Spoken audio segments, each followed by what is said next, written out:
This chart shows the share of California's mortgaged homeowners who owe more on their mortgage balance than the current market price of their property, a condition known as negative equity. The share of negative equity homes in California increased slightly to 0.8% in the third quarter of 2022. This low level is inching higher from the record low reached earlier in 2022, though well below the 37% reached in 2010 at the height of the last foreclosure crisis. As home prices continue to contract over the next 2 to 3 years after peaking in the second quarter of 2022, watch for the share of underwater homes to become buoyant and rise rapidly.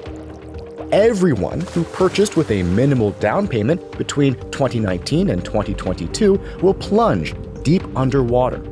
Practice tip: real estate agents and brokers can stay ahead of the market by learning to assist underwater homeowners.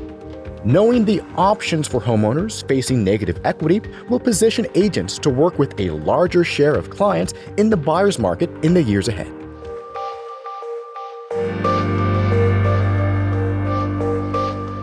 This chart shows the number of single-family residential construction starts and multifamily construction starts each year in California. In 2022, multifamily construction experienced a 4% increase from the prior year, with just north of 55,000 new units started.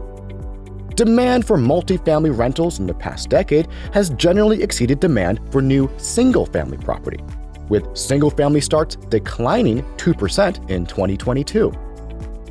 While builders were beginning to cash in on legislative incentives and rising homebuyer demand, leaping mortgage rates and spiraling sales volume and prices in 2022 crushed builder sentiment. As a result, residential construction starts will not reach their full potential until after the 2023 recession, when prices bottom around 2025 and the recovery picks up steam around 2027.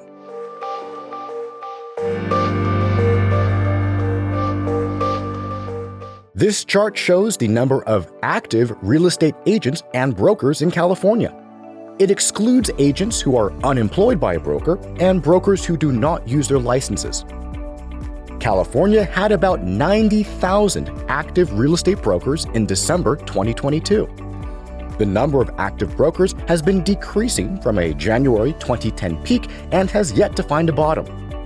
Conversely, the number of active agents has steadily climbed out from the 2014 low, reaching an inflated 226,000 in December 2022. What's next? Watch for a dramatic 50% fallback in sales agent licensing in 2023 through 2025. This fallback will be the result of reduced fees from sales volume and pricing. Expect the next big wave of licensees to arrive around 2028.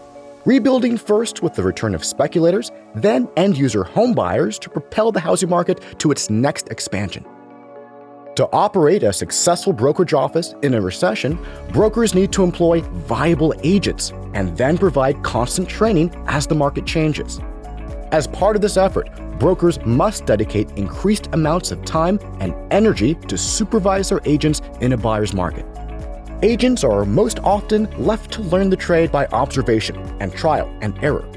This is based more on the agent's good instincts than on training, office policy indoctrination, and constant supervision by their broker, all of which is required by law and enforced by the DRE, and made all the more practical in a recession. Brokers need to be more than distant observers. To remain successful in the buyer's market now developing, employing brokers and their managers need to lean into supervising and monitor the behavior and activities of their staff.